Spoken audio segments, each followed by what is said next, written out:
Kas bija pirmā, slapjā ragana vai kaimiņiene? Slapjā ragana. Teiksim, ar to kaimiņieni nevar sarunāt vienkārši, Viņi nevar piedāvāt nekādu īpašu, tas nav viņas īpašums. Vai tu vari pastāstīt, kā nevajag darīt? Kas bija žileti? Spoilers. Ar Gucci logo viņi tur visu nomaukt. No Louis Vuitton. No whatever. Robert, No. kas ir tavi iespējami labākie komandas biedri? Viss, ko es varu pateikt, ja man būs battles pret Heņu, viņam nav variantu, viņš varēs iet mājās. Vienkārši jaunajiem vajag aizbraukt uz slapjo raganu, pieiet pie Robija un pateikt, apsēdies man blakām. Nav tā, kā daudz iztēlojas, ka tur varbūt atbrauc ar āliņas pīpē un brauc, bet nē, cilvēki nopietni pieiet lietām brauc trenējās. Vai ir kāds braucējs, kas ir konkrēti izaudzis slapjā raganā? Skaties, aprīlī redzēs.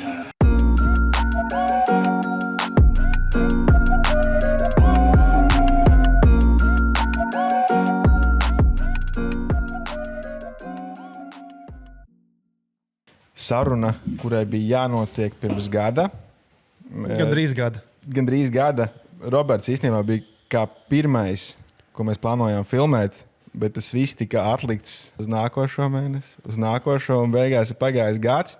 Mēs nefilmējām, jo tā mašīna nebija gatava. Viņa krāsojās ilgi. Tad tu gribēji vēl kaut ko izdarīt, tad tev viņa nebija uz vietas. Kaut kas vēl bija, un beigās mēs nofilmējām Mārtiņu, tad mēs nofilmējām Lepsi, tad mēs nofilmējām Mārtinu. Esam nonākuši pie tevis pēc gada, pēc tam, kad tu esi jau street vice-čempions pagājušā gada. Un šobrīd ļoti aktīvi būvē Pro 2 mašīnu Roberts Lipšāns. Precīzi. Jā, precīzi. Robis. Nekā visi viņu pazīst Robis. Cik tev visi pazīst kā Robis? Es nezinu, kā mani pazīst. Nezinu? Nezinu. Kā tev sauc boksos? Robis, laikam. Es nezinu, ja godīgi tagad tā padomājot, man nenāk galvā tas mirklis, kad man kāds sauc. Man liekas, man neviens nekad nesauc. Tu pats atnāc, jā? Es pats atnāk, es vienkārši uzspēlu. Kāda bija tev vispār pirmā mašīna? Nerunāsim par driftu, bet vispār pirmā. Pirmā mašīna, man liekas, man bija 39. E39. Viņš nebija ilgi, man liekas, tikko bija dabūjis tiesības. 18 gadu vai 19 gadu man bija. Mamma nopirka 39. Pagāja mēnesis, viņa nošķīla. Es nebiju vainīgs. Vadāts vēl pie Valdemāra Rimīga. Opīts izbrauc priekšā, nepārliecinājās par drošību, izbrauc priekšā. Viņam mašīna bija banānā un 39. norakstīts. Tad pagāja kāds laiciņš. Un tad ilgākā mašīna, pirmā ilgākā, neskaitot 39. bija Honda Civic 1.6. Es pat nezinu, viņam bija Vīteks vai nebija Vīteks. Man liekas, ka bija, bet nebija. Man liekas, viņam gāja labi. Ziemā gāja labāk, kamēr augsts nebija uzsildīts. Tad gāja ļoti labi. Man pačukstēja, ka to ar Hondu jūs arī tinis saules tikai uz aizmuguri, jā? Saulīts, man liekas, gluži nē, bet mēnestīgs, jā, norauj rucīt un dod iekšā, cik iet, bet bija jautri, jā.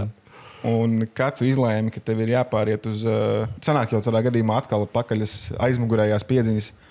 Vispār tā, pakaļ piedziņā man viss sākās, es biju laukos, man lauka Lēdmanē ir. Mēs kaut ko tusējām, aizbraucām uz pilsētu, man tur māja lauka ārpus pilsētas, teiksim tā, jā. Un tad mēs tur sēdējām Pietarā, un tad bija atbraucis sarkans tricārs universāls.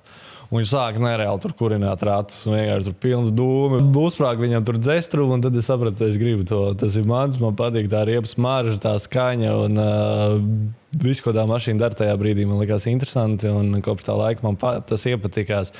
Bet uz BMW pavisam tā es pārgāju, man brālēnam bija pirmā mašīna, Honda viņam bija pirmā mašīna arī, pēc tam viņš nopirka žurku. Un tad jau sākās tāda neliela ielas driftiņa. Jā, un tad nav labi, nebraucam pa ielām, jā, bet vēl tie bija pirmsākumi. Tad mēs tur pamazām kaut ko sākām ņemties. Tur bija 2-litrīgs sedans nopūst līdz bezsamaņai, bet kustājās priekš. Un tad es sapratu, ka es gribu sāku strādāt, pelnīt naudu. Sapratu, kā arī vajag. Pagāja kāds laiciņš, un tad es iegādājos tricāru. To E30, kas tev joprojām pieder? Jā, kas ir ārā? Jā. Cik es noprotu, tai mašīnai ir bijis un joprojām ir ļoti interesants mūžs, un kā viņi ir. No sākuma viņi bija ar M50 pareizi. Motori iekšā. Jā, M50, 25. Cik motori viņai ir bijuši iekšā? 3? Nē, 4. Tagad 4. Jā. Uzskaitīs kādi? Bija M50. Tam bija kaut kāds defekts tehniskajā, man neizlaida par dūmošanu. Laikam zila dūma nāca pa izpūtē. Tajā laikā es tur baigi vēl nesapratu. Es tur vedu uz servisiem, lai man taistās mašīnas. Tad es ieliku MP2, 28. Ar to es nobraucu kaut kādus 3-4 gadus, man tā liekas. Un tad uzradās Sābiņš. Sābiņš kaut kā, nezinu kā. Vecajam skolas biedram bija E30, arī universāls, un viņa arī bija sāpes iekšā. Nu, tur viss tāds, protams, uz puņķiem, testa variantā, un tad es nopirku no viņa to svapu, iesvapoju tricārā, nobraucu 2 treniņus, izņēmu ārā, tad tricārs nostāvēja kāds 2 gadus bez motora, man tā liekas. Un tad es atkal ieliku M50, un tagad viņš arī paliks ar M50, es tur neko nemainīšu, un tā viņš arī stāvēs. Bet tas Sāba motora doma tapa tikai tāpēc, ka vienkārši čomam bija un, teiksim, Čomam bija, un man palēto. liekas, tas jau bija tas laiks, kad jau sākām kaut ko ņemties raganā, un man liekas, kāds atbrauc ar Sābu Omega, man liekas, atbrauc ar Sābu. Es skatījos, viņam bija zolīti uzbūvēts, un es sapratu, ka interesanti.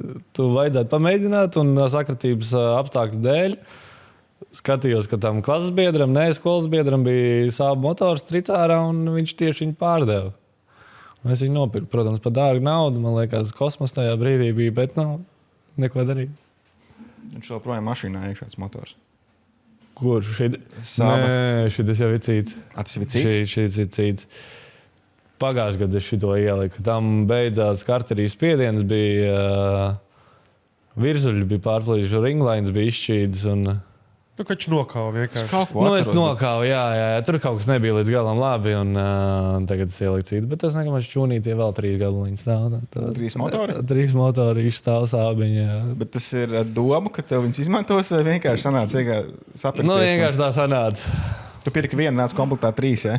Nu, bez maz vai nē, vienu es jau sen nopirku, un tad es nopirku 3, vienu es pārdevu, un tad man sanāk tagad 3 atkal, jā.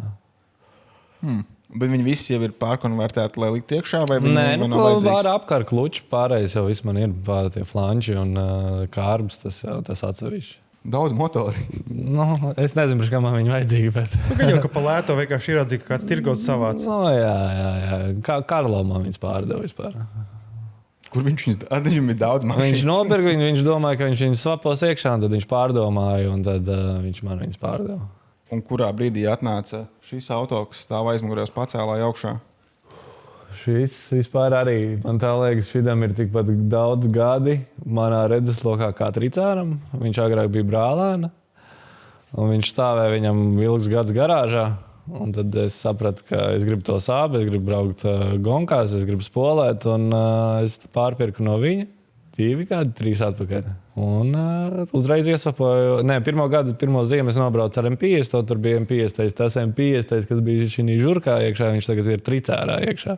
Tad sanāk, es samainīju ar vietām atkal tos motors, Sābiņu, kas bija tricārā ielikt šeit. Un jā, tā sākās dzīve ar šo žurtīti. Daudz mīļa man ir jau uz bērnībā, var teikt. Nu, cik nu bērnībā, 20 gados mēs jau ar viņu braukājām, tā kā sarūsējies viņi bija. Bija ko padarīt, bet kā jau žurka. Atvieglināta. Atvieglināta, jā. Maz tehniski atkāpja. Kāds cits grib ielikt Sābu motoru, nu tur 3, 6. Cik tas ir sarežģīti? Nu, nav sarežģīti. Šautauts Viking Forge ir tepatās Rīgā čaļi, kas visu taisa. Visi ir pēc rasējumiem gan projektēti, visi, lai iziet tehniskās apskates. Pa lielam piķis nav problēma, nopērts ielietas un viss. Nu, labi, bet, teiksim tā, ja grib pats to izdarīt. Nu, kas ir karters cits? No, labi, Karters cits, Kronšteini. Nu, kārbi ir arī cita kārba. Opel Omega kārbi, piemēram, dara viens vienā Opeliem pieskrūvē. Nu, tiltiņš varbūt kārbs jāpārtaisa, un tas arī viss. Nu, kārdāns jāpiemeklē un kaut kāds mazs nians. Bet tā, Kronšteina, Karters, kārba, kārdāns un aiziet. Kā ar uzticamību motoram? Nu, man pagaidām bija slikts, bet daudz problēmas visu laiku. Es nezinu, kāpēc, bet tādas mistikas vairāk. Bet tā, es domāju, cik esmu dzirdējis, pieņemsim, tiem Omegas čalītim ir Mazda RX-7 vai RX-8. Viņi brauc, iet, viss nekāda problēma. Jautājums arī gan jau kā eksploatē to mašīnu, vai ne, cik daudz brauc un... Cik daudz redlainā tur? Cik daudz redlainā dod, jā. Bet ir dzirdēt daudz stāstu, ka viņi brauc bez tur eļļām. Eļļas vispār nekad nemaina, tur bez antifrīza. Viņi iet, kā četcilindrīgais čugurnieks. Manā gadījumā man vairāk tas bijis kā lāsts. Tu esi izspiedis diezgan daudz ārā no tā motora. Vai viss to dara? Nosacīti. Nu, jā, ir tur 500 zirgus. It kā varot dabūt no tā motora. Tev šobrīd ir 300. Bet arī tev ir aizmugurē 17. Viņi diezgan noslogoti ar amiem, ar visu. Varbūt tas slodzes lielās, kas tiek viņam dots. Nē, šaubos, vai tas ir vienīgs. Es domāju, ka nē, vairāk, man liekas, kaut kas cits ir. To vienkārši patīk vairākiem 50. Kā to ņem? Kurā situācijā? Nu, ja mēs runājam par driftu konkrēti, piemēram, street klasē, es uzskatu, sāpes ir viens no foršākajiem motoriem. Nu, viedokļi, protams, var atšķirties, bet tas izsvarojums motoram un atsaucība vispārējais, cik viņš ātri iepūš, vispār ideāli. Es esmu laikam 1 vai 2 reizes braucis ar tavu mašīnu, bet tajā laikā es vispār nemācēju braukt. Es nezinu, ko es uzticējies par man toreiz. Nē, jau žēl. Jā, pamēģini jau ir. Salauzīs sataisīt. Viņš jau arī salauz. Es iebraucu ar iepās un bamperu nolauzu. Viņš pat nebija dusmīgs. Es nezinu, tagad bija dusmīgs, viņš neteica man to. Nē. Viņš sataisīja. Viņš, protams, jau nestaisīja. Tur jau nebija ko teikt. Viņš pats teica, tas ir tikai bampers. Uzlika apakaļ bamperu, aizbrauc tālāk. Nu, labi, tieši tā, labi, ka bampers tikai labi, gan ir radiators vispārējais. Un tad es varbūt būtu bijis bēdīgi, bet dusmīgs vispār nebūtu. Ko tur iespējams? Tāpat sataisīt un braukt tālāk. Nē. Ja ne tu, tad es. Īstenībā liels tev paldies, jo tas lika tā kā iegādāties man savu mašīnu. Vai tu tā nebija? Nebija tajā laikā. Tāpēc tu man iedevis atbraucis uzfilmēt. Es neatceros, ko. Mēs vienkārši pafilmējām. Un tu teici, ņem brauc. Nu labi. Es atceros, kāpēc es sasitu viņu īstenībā. Kāpēc es iebraucu riepās, nevis sasitu, teiksim tā. Es redzēju, laikam bija Brants atbraucis tajā dienā ar savu mašīnu, un viņi fliko iekšā, un es domāju, ka man arī vajadzētu pamēģināt. Kaut gan tā bija otrā reize dzīvē, kad es braucu pa savus asfaltu. Un loģiski, ka iznākums bija riepas, manā gadījumā. Bet tāpat paldies tev. Nu, kādās? Iedvesmoja nopirkt mašīnu. Man arī forši ir ar ko uzbraukt tagad izmēr. Pakomentē, kas ir Pabažu placis? Tā ir tāda vietiņa netālu no Ragans, man tā liekas. Tas nebija Sējā? Es nezinu. Tā bija tā pirmā vieta, kur tāds placīts, kur pa lielam var aizbraukt, patrenēties un ne pa ko nesatraukties. Bet kurā brīdī tev sākās drifts? Vai vispār tu kādreiz esi domājis par kaut ko citu? Kurā brīdī? Es nezinu. Tā nopietni vai tā for fun līmenī? Nu labi, for fun noteikti bija ar 39. jau kā tikko tiesības dabūja. Jā, sajūgs tur normāli, kā jūs varētu. Bet kurā brīdī tev likās tāds, ka es varētu mēģināt uz to tēmēt? Tas bija nesen, man tā liekas. Tas bija pirms 3 gadiem. Protams, pirms tam nelegālo, teiksim, datorspēlītājs pa ielām, jā, kad es braucu. Tas jau pavisam savādāks. Vienreiz līkumā iemest, tas nav salīdzināms. Bet Brantam paldies. Brants ir tas vaininieks, man tā liekas, kurš tajā visā man ievilka. Tā bija pirmā gonka ar pirms 3 vai 4 gadiem. 4 gadiem viņš man iedeva savu kupei. Un es sāku braukt. Pirmajā reizē es izkritu top 16. Es jau tiku pirmo reizi piedaloties. Es tiku strītā. Ne X-ā. Man liekas, X jau bija tad.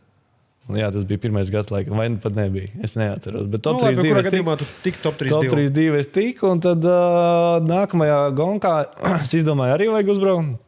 Un tad es tiku X-ā. Tad jau tajā gadā bija, laikam, Street X. Un es dabūju pirmo vietu. Un tad es sapratu, ka vajag, ka man patīk, ka ir riktīgi forši. Un tad, laikam, tajā ziemā es arī nopirku šito žurku. Po lielam 4 gadu atpakaļ es sapratu, ka tas ir bans, ka es gribu to darīt, un man tas patīk riktīgi. Un vienmēr man ir paticis, protams, jā, bet kādā līmenī tas savādāk. Tagad, lai drusku iedrošinātu jaunos braucējus, jaunos censoņus, pirms tiem 4 gadiem ar šī brīža pieredzi, tu atskaties to, kā tu brauci, tu vari pateikt to, ka tajā laikā tu saprati, ko tu darīji, vai tomēr ejot laikam, tu saprati to, ka toreiz kaut ko, un tagad tu māki braukt īsti. Es domāju, ka es nesaprotu tajā laikā. Es arī domāju, ka es tagad nesaprotu. es vienkārši braucu, tad Kā iedrošināt? Nu, nav, vienkārši jābrauc. Tas ir tā, tu iekāp, tu saproti, tev sanāk kaut kas vai nesanāk, neatkarīgi no tā, tev jau ir savas emocijas, ko tu gūst no tā. Ja tev patīk, ja tev gūst baudu, tev vienkārši jābrauc, neatkarīgi tev sanāk vai nesanāk. Nu, es uzskatu, nav starpība. Vienkārši, ja tev patīk, tad dari. Nu, tas jau dzīvē ar visu ir, vai ne? Tu vienkārši dari, ja tev tas patīk. Varbūt ir kāds ieteikums arī tiem, kas cenšas, viņiem daudzus gadus nesanāk. Kurš tas brīdis, kad saprast, ka nevajag varbūt mēģināt šo sportu? Jā, nezinu. Es neuzskatu sev par kaut kādu riktīgāku profesionālu, bet arī, ja nesanāk pēc vairākiem gadiem, es domāju, ka to tāpat var apgūt. Vienkārši vajag varbūt nedaudz savādāk pieeja tam visam un mindset. Un viennozīmīgi vajag kādu līdzbraucēju, kas tev pasaka varbūt un parāda, ko tu dari nepareizi. Nevis tu atbrauc viens pats, tu vienkārši māc, tev nesanāk un bez nekādiem padomiem nekā. Ja tu atbrauc nezināmu iemeslu dēļ, vienkārši kaut kāpēc, nezinu kāpēc, bet atbrauc patrenēties un nevis trenēties, pabraukāties, teiksim, jā. Es domāju, progress no tā nebūs baigais. Tā jau jābūt savam mērķim, kaut kādai motivācijai, bet ar domu tev jābrauc trenēties un jāsako līdz savām darbībām un jāizvērtē situācija, ka tu pieļauj, izbrauc 10 aplis un tu pieļauj vienu to pašu kļūdu vienā tajā pašā vietā. Nu, ja tu nemēģināsi izlabot viņu un nepievērsīs uzmanību, kāpēc tā kļūda notiek, nekas jau baigi nemainīsies. Vienkārši jaunajiem vajag aizbraukt uz slapjo raganu, pieiet pie Robija un pateikt, apsēdies man blakām. Nu, ja ir laiks viennozīmīgā, cerams viss sanāks, ja visi ies pēc plāna, ar 28 gadus vasaras sezonu mums būs tā drifta skola, kur būs speciāli treniņi ar apmācībām, konkrētām grupiņām un varēs pieteikties un iesim visu caur soļiem, katram individuāli ies klāt un Tas būs ar saviem auto vai varēs ar? Būs gan. Okay. Būs gan, jā. No atkarībā no situācijas, vai ne? Ne visiem arī. Nu, beigās gan jau ar savu autiņu iznāk lētāk, bet būs arī iespēja ar mūsu mašīnām. Okay. Tas skan interesanti. Mums būs tāds sadaļas lapjā ragana vēl. Nu, manuprāt, kaut kas tāds nebijis. Nestudies tu kādu. Nu, Latvijā varbūt tas ir nebijis. Ārzemēs viennozīmīgi tāds notiek. Es dzirdēju Spānijā, Itālijā tāda notiek. Chelsea Denofa un Drift School. Jā, tāda arī, jā. Bet kāpēc tā nevarētu būt? Kāpēc nevar būt tā kā kartīgiem ir? Kartīga pulciņš bija agrāk. Tu aizēji kā plika lapa, tev nav nekā. Nu, tev vecāki ir spējīgi samaksāt, tev ieliek, tev iedod kartīgi, tev iedod treneru. Ok, tas kartīgs tur nav krutākais un treneris varbūt nav tas pats, jā. Bet sākuma virzības soļi ir super. Nu, kāpēc nevar būt tāda drift skola, ka tas tieši tāpatās ir vecāki, kuriem, teiksim, ir iespēja to atļauties, ko viņš nevarēs aizvest bērnu un iesēdināt mašīnā. Es pieļauju, ka kartings nav diži dārgāks par driftu, tādu primitīvu. Bet izmaksas gan jau tāpat tās ir līdzīgas. Nu, varbūt riepās tik daudz neaiziet tā nauda, un riepas varbūt nedaudz lētāk, bet es precīzi nezinu, ja es neesmu iedziļinājies tajā, bet tāpat viss transports, loģistika, tāpat nogādāt, atgādāt, palikt, es domāju, tur tas pats vien ir. Kartīgs ir dārgāks par rallycrossu. Tad es pieļauju, ka ir lētāks nekā drifts.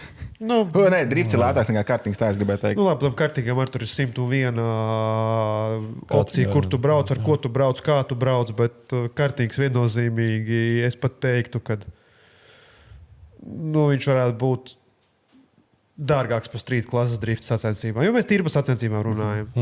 Labi, bet par to drifta skolu un visu to mēs vēl pie Raganas parunāsim, tas pagaidām paliekam pie tevis vēl. Tu māki krāsot mašīnas, kas man bija baigais pārsteigums, jo tu esat kādreiz par krāsotāju strādājis. Nu, nosacīti.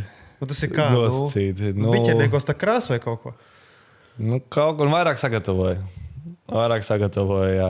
Bet sagatavošana tas ir pats pretīgākais. Nu, tas ir, jā. Nu, man baigi nepatīk to darīt, bet es to varu izdarīt, jā. Nopūst man tā nedaudz sarežģītāk, esmu arī krāsojis.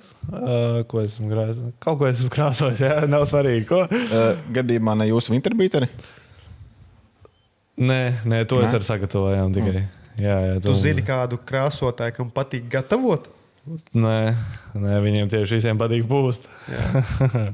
Gatavošana, principā, manuprāt, gatavošana tas smagākais darbs. Smagākais, tas apjomīgs darbs. Tev ir jāiet, pieņemsim, ir labs klients. Protams, tev jāsagatavo bez porām, bez liekiem kaķekiem, lai viss ir līdzens un smuks, taisns. Jo, ja sūdīgi sagatavots, krāsojums arī nebūs nekāds baigi diži labais. Krāsoties tur var izstiepties vai nošauties, nekas nebūs. Jā, precīzi. Nevar sapūst vienkārši kilogramus ar pildošo grunti, tad cerēt, ka neizsēdīsies pēc pāris mēnešiem.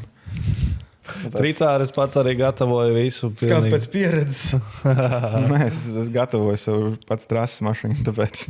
Ir forši, maz detaļiņas, tādas nepārāk apjomīgas darbs. Ir forši, jā, tas process viss nav slikts, bet tāds. Iela drifts viennozīmīgi nav labs. Nu, to nevajag darīt. Šogad visīpaši, ka policijas katra stūra, loģiski aplis lidinātāji dabūna biksēs katru reizi, kad ierauga viņus. Tas nav labi ziemas lēnēs, to mēs visi zinām, un tāpēc tā ir vieta kā Slapjā ragana, tāpēc tā ir vietas kā Latvijas drift treniņi. Bet mēs zinām to, ka tev vienreiz dzīvē sanāca kāzas, ko tu arī esi, cik es saprotu, pats sakārtojis godam. Par kur tur ir? Tad ir vairāki kāši. Nē, tagad ir tāds... Aigara mašīna Navot iela. Bija tāds gadījums, jā. Vai tu vari pastāstīt, kā nevajag darīt? Bet kā tu visu izdarīji pēc tam, kā vajag? Jo to es zinu, ka tu sakārtoji, kā vajag visu. Nu, diezgan interesants stāsts, bet teikšu, godīgi, tas nebija apzināti. Braucot, kas tā pa Lienas ielas baznīcu, laikam, tur ir ejot uz Avotu ielu tāds 45 grādu līkums. Ja? Es tur braucu ar otro, bija slapjš laiks. Es ieskrējos ar otro, ieliku trešajā un griezot tajā līkumā, man izslīdēja mašīna. Un ar trešo un tajā laikā es baigi, vispār nesapratu, ko es daru pie tās stūras. Sāku vākt to mašīnu, man uz vienu pusi met, uz otru pusi met, un es tā saprotu, ka troļuks nāk pretī. Es nezinu, ko darīt. Tas bija pāris sekundes, vai ne? Un es kaut kā atmetu gāzi uz otru pusi, pārmetos un uz borģieru virsmu un mājā iekšā. Un tā māja bija koka māja. Pirmajā momentā es nezinu, es aizbraucu projām. Augsts kā aizpalika, ja? Jā, es aizbraucu projām, jo es domāju, labi, neviens nav ciets, viss kārtībā. Jā, es aizbraucu projām. Pagāja pusstundu, es atbraucu atpakaļ. Un pats interesantākais, es skatos un priekšā jau stāv policisti kungi. Ja, es domāju, nē, labi, viss nebūs labi. Es izēju ārā, es viņiem tā, te man bija tā situācija, es te vainīgs. Viņi tā, pa ko tu runā? Viņi tā, es te mājā ietriecos. Jā, labi, pagaidu, līdz pienākšu. Long story short, ja, priekšā tur bija kaut kāds cits negadījums pēc tā, kad es aizbraucu un viņi bija atbraukuši pie viņiem. Un policijas kungs saka, viss, šitās te notikuma vietas pamešana, tiesības nost, kas tur, ko tur. Un beigās nonācām pie secinājuma, ka, labi, es atbraucu atpakaļ, jā, viss kārtībā, viņš man uzliks 7 eiro sodu, man tā liekas. Protams, iegāja pagalmā, atrada mājas saimnieku, atstāja viņam savu numuru. Viņš man zvana un saka, jā, es ietu dzīvoklī, es skatos, man komoda sagāzusies. Koka māja. Un pamatīgi ietriecos. Ja? Un tur komodas kaut kāda sagāzās. Un beigās viņam tur samaksāja 70 eiro. Viņš man paprasīja, viņš sataisīja tos dēļus. Un apdari sataisīja. Un ar to arī tas viss beidzās. Bet tagad katru reizi es braucu pa to Avotu ielu, skatos uz to koku māju. Tā māja tādā sarkanīgā krāsā un ir pāris dēļi tāda pelēcīgā krāsā. Es tur pabiju.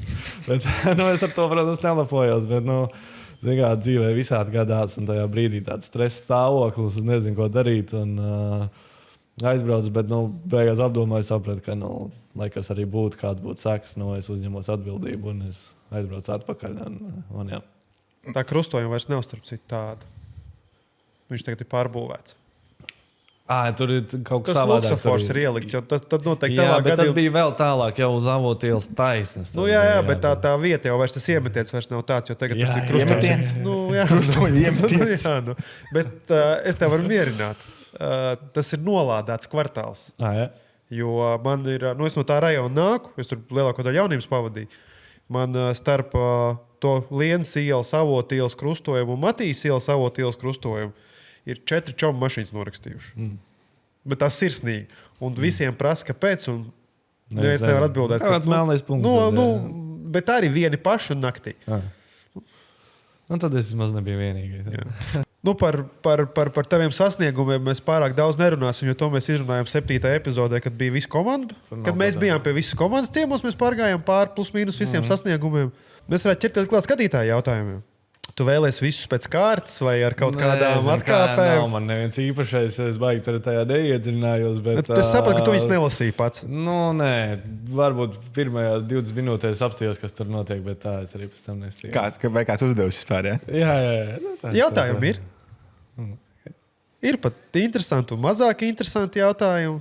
Kāpēc tu pats uzdevis sev jautājumu? To es izdarīju, jā. Bet nē, to mēs uzdosim beigās tev. Tad sāksim skatītāju jautājumiem. Pirmais jautājums būs no Heņas. Noteikti es skaties 2026. gada braucēju sarakstu. Kā tev pašam liekas, kuri no braucējiem būs spēcīgākie, no kuriem tev būs jārēķinās? Skatījies sarakstu esmu tikai tajā brīdī, kad es pieteicu savu numuru. Kas tagad tur notiek, es nezinu. Protams, tajā brīdī es redzēju, bija daudz arī tādu nezināmu, varbūt nevis nezināmu, bet par tiem, kādiem es neesmu dzirdējis. Par kurš spēcīgākais, man liekas, tur jau nav divu variantu. Pro 2 klases čempions. Visticamāk, jautājumu uzdevējs arī ir tas lielākais konkrēts, bet, protams, tas ir tāds plašs jēdziens, visādi var gadīties, gan tehnika un tā tālāk. Pret ko jāuzmanās? Es redzēju pāris tādus braucējus, kas varbūt tur speciāli bremzē vai dara ne tā, kā vajag vietās, kur to nevajag redzēt un izmanto tās vietas, kur tiesneši neredz vai ne. Bet es par to neuztraucos. Jāadaptējās pie jebkura. Tas ir viennozīmīgi, tāpēc arī treniņu laikā jāsako līdzi, kā citiem brauc un jāstāsta viņu braukšanas stils, temps, ātrums, ko viņi samazina, un pēc tā arī visu var izspriest. Es braucu tikai strītā, neesmu braucis Pro 2 klasē. Es pāris reizes izbraucu ar pāris Pro 2 tačkām. Plus mīnus saprotu, kā tas notiek, bet realitātē tas jau būs pavisam savādāk. Okay, tad Reinis jautā, vai skills slēpjas olās un motīvs galvenais ir nemīst strādā? Par to motīvu es nezinu. Motīvs ir izbaudīt to, ko dari. Protams, ja vēlies atkarībā, cik nopietni tam visam pieeja vai nē. Kā manā gadījumā es to daru priekš pēc, es to daru, jo man tas nereāli patīk, un es izbaudu katru braucienu, katru apli, ko es daru. Tāpēc es domāju, tāpēc man arī tas sanāk. Ņemot vērā, ka man nav tie treniņi bijuši tik daudz, cik es gribētu, gan dēļ finansiālā stāvokļa un tā tālāk, bet dari to, ko tu dari, un tev sanāks. Dari to ar visu atdevi. Skilu olās ir jābūt olām viennozīmīgi arī, jā. Ir jābūt pārliecībai un jābūt arī olām. Tagad būs jautājums no Civandris. Tas ir Plaskačs. Civandri. Cik būs zirgi, kāda vadība būs un vai esi rēķinājis izmaksas Pro 2 sezonai? Izmaksas neesmu rēķinājis. Tā ka konkrēti katru sadaļu atsevišķi, bet es pieļauju bez mašīnas sezonai. Ar plus mīnus normāliem treniņiem varbūt ne tik daudz, cik gribētos riepās, vismaz 10,000 vajadzīgi, un plus pārējais 20,000. Es domāju, ka pa sezonu aizies. Atkarībā vai brauks tur Livonijas, Baltijas, ieskaits un vispārējo. Tagad es gribētu no cilvēkiem, no braucējiem Pro 2 varētu precizēt, cik viņiem sanāk izbraukt sezonu. Jo tu neesi braucis, tu īsti nevari zināt arī, tu vari tikai jautāt citiem. Ierakst komentārā ciparu. Ierakst komentārā, man interesē. Es vēl neatbildēju, ko... Zirgu vadība.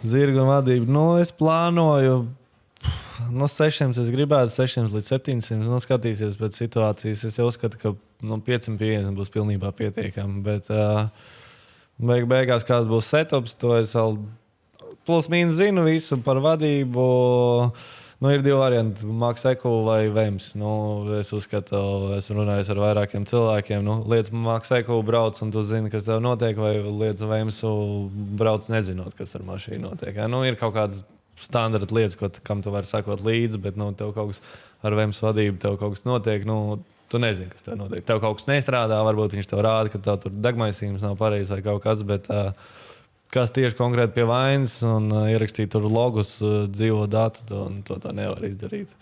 Tāpēc būs beigās atkarīgs no budžeta. Protams, tiet uz to Maks Eku, bet skatīsies, kā beigās. Dzīve rādīs precīzi, jā. Tad ir jautājums no Edītes. Kur ir tavs sapnis uzbraukt gonku? Un kas būtu nepieciešams, lai šo sapni īstenotu? Sapnis un Dragonka, kur. Es to interpretēju kā noteikti trase vai valsts. Nu, jā. Sērijas čempionāta. Sērijas čempionāta. Es vispār esmu interesējies jau par Spāniju. Man ir tāds viens Denis Bertrands, viņš brauc driftmasteros, bieži apmeklē Slapjo raganu. Esmu komunicējis jau viņu par notiekošo, kur var braukt, kas jādara, lai brauktu. Un viennozīmīgi gribētu aizbraukt uz Spāniju, jo esmu redzējis, kāds viņiem tur tās trases ir. Tur ir gan taugas, gan pa kalniem un atsevišķi posmi, protams, un varbūt ne konkrēti čempionāti, bet kaut kāds events vai ne, vai kaut kas tam līdzīgs. Un kas ir nepieciešams, tur ir tikai viena atbilde, tie finansiālie līdzekļi, tas ir viennozīmīgi, transportēšana. Labi, Spānija varbūt nav tik trāka uz ar evakuātoru, tur varētu aizvest, pa štuku varbūt, tur es nezinu precīzi. Tēlīts aiz mašīnas un pašam. Jā, kā piedzīvojums varbūt, jā. Es piesakos līdzi. Jā, Viņš vilkt var. Vienmā kategorija ir viss. Tas ideāli, jā. Jo es esmu atradzis, vispār bija. Tas ir tā virspusē, ja es biju no sākuma vispār plānojis strīt mašīnu sūtīt uz turieni. Es ar viņu jau sarunāju, ka viņš man tur atstās, ir angārs telpas, gan kur apkalpot mašīnu vispārējo. Bet vēl skatīsies. Tā kā esmu sācis būvēt šito miskasti, jā. Brīnumu.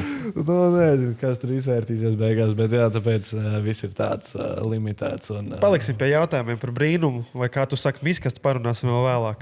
Tad ir divi ātrie jautājumi. Pelmeņi vai desmaizes? Es nezinu, vai tas ir ātrs jautājums, diezgan sarežģīts, godīgi. Pelmeņi laikam ir atāsti, jā, bet standarta desmaizi tostermaizīt. Tur nav tāds variants, bet tostermaizīt ar sieriņu, kečupiņu. Laikam Neskat pēc desmaizes. Nav tāds. Pagaid, kurš labi, ja desmaizi vai pelmeņi, tad viennozīmīgi pelmeņi ar kečupu. Okay. Cēpti pelmeņi. Labi. Sāps vai BMW? Jā, atkarībā kā interpretē jautājumu, vai par dzinēju, vai par pašu mašīnu. Ja mēs runājam kā par virsbūvu, viennozīmīgi BMW. Ja par dzinēju, tas, kā jau es iepriekš teicu, strīt klasē, es palikšu pie Sāba. Savu viedokli es ticamāk nemainīšu, bet, ja mēs ejam kaut kādā citā klasē, viennozīmīgi BMW, gan virsbūvu, gan dzinējs. Ņemot vērā, cik maksā M50 tagad un cik maksā Sābs, ja mēs 500 eiro varam nopirkt 3 Sābu motors un pašu tuku varam nopirkt 1 M50, tad kas beigās ir izdevīgāk? Tad ir vēl tāds ātrais jautājums. Man aizdomas, ka zinās, kas uzdod jautājumu, bet kur Robim garšo paēst pusdienas? Man iecienītākā darba dienās vieta ir Jolly kafē. Tepat ganība Dambī. Viņiem arī teikā filiāli. Tā nav apmaksāta reklāma, bet labākā ēstuve, labākā apkalpošana, labākās cenas viennozīmīgi. Cik maksā kompleksās pusdienas? 5,50. Tur ar desertiņu vai zupiņu vai tādu glaunu desertiņu. Strīt arī uzbrauksi vai nākam, kad tikai pie lielajiem džekiem? Tas atkal ir, man ir Aigars Čomiņš, kas arī atbalsta mani šitajā autobūvēšanā. Es jau negribētu, bet viņš saka, nav ko, ja būs nauda, brauksim abās klasēs. Un pie strīta es palikšu arī 100% tādā gadījumā, ja es nepabeigšu šito mašīnu būvēt. Nevar zināt, kā tas viss izvērtīsies. Bet tev sanāk abās klasēs? Nav kaut kādi posmi, kas pārklājās? Var tur kaut kā samanīdžēt. Varbūt pirmais posms, ja es nemaldos, tad ir biķernieki, tu brauc no augšas vai no kurienes tu brauc pro 2, un tad varbūt tie terēniņi var pārklāties kaut kas. Tas jāstāsta pēc situācijas. Es arī negribu tajā tik ļoti iedziļināties, bet ja būs tāda iespēja, kāpēc ne? Miksēts jautājums par strīt sezonu. Cik riepas un degviela aiziet pa sezonu? Strītam? Tu pa Pro 2 nevar pateikt, tu vēl nezini. Tu varēsi nākamā gada, šī gada beigās pateikt, ja tev viss sadosies. Tikai cik esmu dzirdējis. Jā. Cik tev strītā, teiksim, šogad? Tu esi piemests, cik tu esi nobraucis riepas? Jā. Un cik degviela nokurinājis? Degviela nepateikšu, cik esmu nokurinājis. Nezinu, pilnu bāku, katru gonka. Pieņemsim 60 litrus sacensībām. Vairāk man aiziet, kādu 100 litru aiziet. 100 litrus sacensībām. Es nezinu, kāpēc viņš ēd. Cik ir sacensības? 7? 6. 6. 600 litri. Nu, tas ir bez treniņiem. Jā. Jā, Riepas, riepas ļoti maz. Es saku, diezgan ar savu mašīnu esmu maz trenējies. Jā. Es kaut gan no citām mašīnām, kurām es braucu, es tāpat lieku savus riepas. Vai ne? Es varbūt nobraucu 50 vai 60 riepas tikai. Tas ir 25 līdz 30 komplekti. Jā. Man liekas maz. Tu brānta mašīnā degvielu iekšā? Pēdējā nē. Tas vairāk. Tur ir mans kā šeiks. Tad ir interesants jautājums, par cik tu visu laiku sāba motoru lietas Bembī. Kad sābā būs MP7? Kā to arī izdarīt gatavu? Nu, es domāju, ka Bembī būs MP7 jautājums, bija domāts, jā? Vai Kad sābā būs MP7? Rūdas jautā. Saulītes rūdas. Manā gadījumā es domāju, ka nekad man ir viens sāpes 95, kas ārā tur mētājas, kuras nopirku. Tad jau viņš zināja, ka man ir 4 motori vispār. Tad viņš zināja, ka tev ir sāpes uzdodot jautājumu. Varbūt. Bet nē. Sāpes virsbūvē es nekad neiztikšu tur. Vēl viens jautājums no Cem Andrija. Vai ir kāds braucējs no Pro 2, kuru uzskata par labāku braucēju kā sevi? Provokatorisks Vai jautājums. ne? Es to pašu domāju, bet jāpajautā. Noteikti, ka visi. Es uzskatu, ka visi ir līdzvērtīgi. Jā, visi pieļauj kļūdas. Tu nevari nobraukt nekad nevienu kļūdu nepieļaujot. Visi diezgan līdzvērtīgi par sevi. Es nevaru spriest, tā kā tā man būs pirmā sezona. Es jau domāju, ka viss būs labi, bet jebkurā gadījumā viss, ko es varu pateikt, ja man būs battles pret Heņu, viņam nav variantu, viņš varēs iet mājās. Pēdējais no skatītāju jautājumiem. Nevis pēdējais, bet vēl viens. Vai ar Hondu bija jautrāk taisīt burnautu nekā ar Bembi? Tajā laikā, laikam, jā.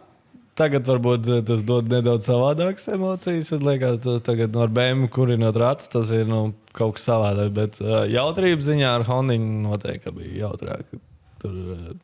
Tas bija lielāks akcents, jā? Jā, ar Bembi varbūt lielāks adrenalīns, ar Hondiņu jautrību lielāks stabildi. Tagad būs Tā ir tiešraides jautājums. Čau, Mārtiņ. Tu teici, ka tu uzdos jautājumu Robim, bet tu neesi uzdevis vēl privāti. Robert, No. kas ir tavi iespējami labākie komandas biedri? Paldies, Mārtiņ. Vairāk man jānosauc? Es nezinu. Komandas biedri labākie, tad jau laikam vairāki. Tur jau nav viennozīmīgi Mārtiņš. Viss cieņa Mārtiņam ir. Mums ir gājis ar viņu arī visādi. Jā, gan jautri, gan nejautri. Tur apvainošanās, neapvainošanās. Jā, mēs abi esam interesanti cilvēki, kā vienmēr grib pastāvēt par savu viedokli. Mārtiņš, Helvijs, viss cieņa viņiem. Arī kā Mārtiņa Sencīts, visi ir forši, visi labi. Es visu respektēju, ar viņiem ir forši. Viens otram vienmēr palīdzēs, atbalstīs. Un tie ir labākie. Jā, un ir vēl viens provokatorisks jautājums. Kas bija pirmā, slapjā ragana vai kaitinošā kaimiņiene? Slapjā ragana. Skatītāji jautājumu vairāk nav. Tev ir tās tiesības izlemt, kurš iegūs cepurīt no mums. Kurš jautājums tev vislabāk patika? Man ir 2 pretendenti. Jā, ir tādi. Nē, esi remdenējis. Es neesmu remdenējis. Nē, savā ziņā tāds interesantākais un foršākais jautājums, par kuru visvairāk vajadzēja aizdomāties un varbūt iedziļināties, bija viennozīmīgi laikam Henrika jautājums. Un izvēlēšos, es domāju, ka tas neliktos pelmeņu vai dasmaizi, jo man garšo ēst. Pelmeņu vai dasmaizi šo jautājumu mums uzdeva Gaudāvis. Oh. Pazīsti? Pazīst. Reiz tad nebūs problēma sazināties un cepuru nodot. Jā, zem kapata. Tas dāvs. Zem kapata. Skaidrs. Ok, labi. Tagad mēs varam ķerties tai lielākajai noslēguma tēmai klāt, kas saucās Slapjā ragana. Noslēguma tēma, tas ir vesela sadaļa, kas ir vēl pusvideo. Slapjā ragana. Konkrēti Slapjā ragana, jā. Kas tur bija pirms tam, pirms Slapjās raganas? Ja es pareizi zinu, ja man pareizi informācija, ka arī internetā varēja atrast, tur bija kokzāģēta gaters. Tur zāģēja pagalīt, ja es laiku tur kaut kāds, gaters, teiksim tā. Labi, bet Kas bija tur, kad tu tur biji pirmo reizi? Vienkārši plats ar bedrēm. Es pats tur sāku braukt arī pēc pabažu plača. Man tā liekas, mēs atradām to vietiņu. Man kaut kādā Valters bija tāds paziņa. Arī ar tricāru brauca. Uzaicināja man uz turieni, aizbraucu, sākām braukt tur. Vienkārši plats bija tas pats, kas pirms tam, kas tagad tur ir varbūt bijis šaurāks vietām, bedrēnāks. Un netik sakops kā tagad. Jā, sakoptāks tagad ir viennozīmīgi. Pa vidu tur nebija nemaz tāda saliņa, to mēs arī visu uzbērām. Tur bija viss tāds līdens, viss vienā līmenī un ar domu, ka nedaudz augstāk, nedaudz drošāk, lai tur arī varētu nedaudz tuvāk pieņemt. Klasiski konfigurācijā, cik es esmu bijis, tad iemetiens vienmēr ir ieskrējiens un pirmais iemetiens ir bijis sanāk skatoties uz trasu no kreisās puses, to vidējo saliņu, kur ir to visu jūs paši uzbērāt, tās tur nebija. Jā, tur bija līdzi, tur bija zāle, tur bija betona, kaut kādi bloki, kaut kas tur vēl. Jo agrāk tur bija kaut kāda ēka pa vidu. Un to ēku kaut kādā 16. gadā man liekas, tika nodot papīra ar ēkas demontāžu, un tad tur palika kaut kāda būgruža, visticamāk, no viņas. Jūs pa turiem vienkārši vizinājāties sākumā? Nē, pa to vidu nevarēja braukt. Nē, pa to asfaltēto gabalu vienkārši jūs viņu atklājāt un pa viņu vizinājāties. Jā, es jau domāju, tur jau sen brauc cilvēki arī. Tā varētu būt. Viņš bija brīvi pieejami jau kādu laiku, bet man informācija par tādu nebija vispār. Labi, un kā tad, kā jūs nolēmāt, kas notika, kas jūs pamudināja, pavedināja uz to, ka tā vieta ir jānopērk? Vispār tas ir tāds interesants temats. Mēs ar Aigaru vienmēr esam gribējuši, pirms tam jau, kad mēs braucām uz turieni, uz tiem pabažiem, vienmēr gribējies tādu, tu jau saprati jau tajā laikā, vai ne, kad varbūt, kad tu esi tik jauns par to ielas driftu, tu varbūt tik ļoti neiedziļinies tajās sekās, varbūt visās tajās lietās. Un tad bija tāda doma, tu iedomājies, tu piecēlies svētdienā, tev ir sava vietiņa, kur tu aizbrauc, tu iekāp mašīnā, vai tev tur ir mašīna, tu iekāp un vienkārši brauc, ne pa ko nestraucies un izbaudi. Un tā tas iegājās, tad mēs pamanījām, tur krūmos bija zīme pārdot. Vispār mēs jau sākām domāt vēl ar Dzinteru. Visi jau kopā mēs jau apvienojāmies un domājām par tādu variantu, ka varētu kaut ko tādu uztaisīt.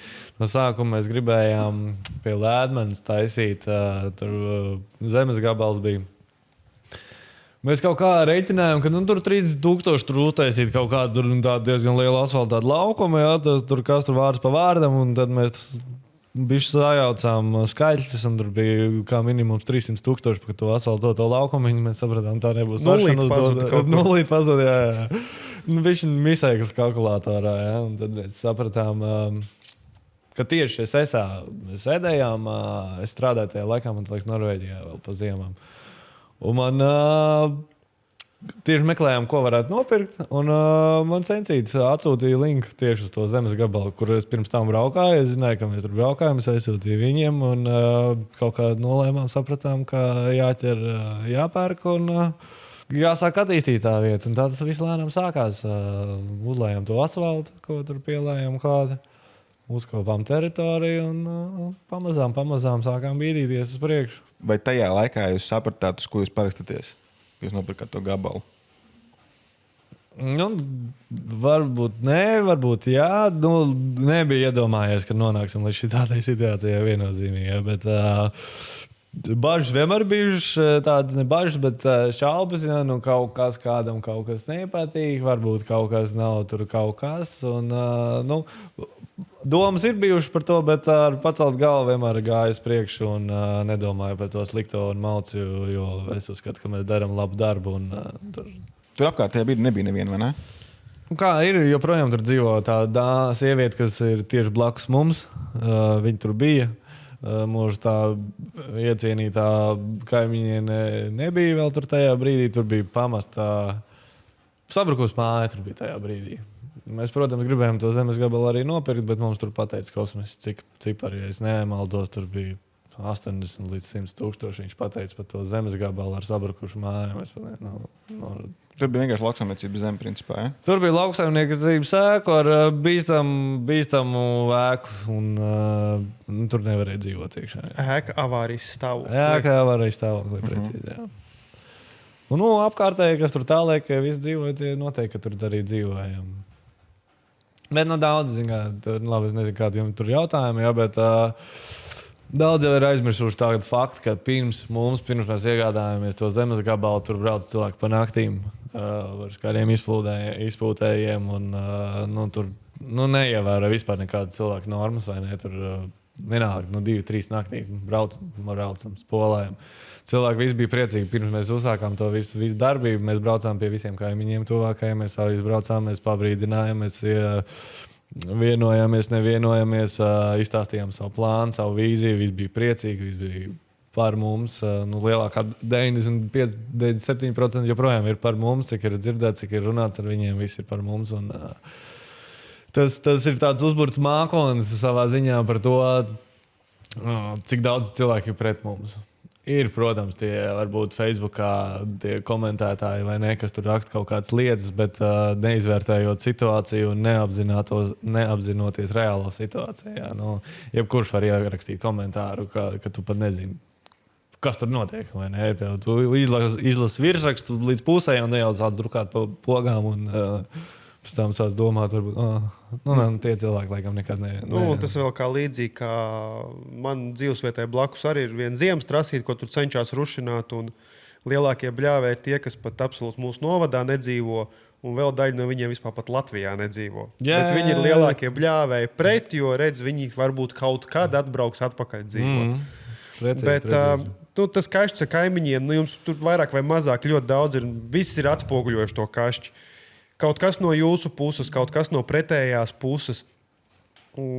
Dažkārt ir stulbi lasīt ziņas un skatīties, kad rāda blakus māju, ar kuru jums viss ir kārtībā, bet iet runa par cilvēku, kas to nopirka to pusabrukušo māju un atjaunoja, kas ir tālāk.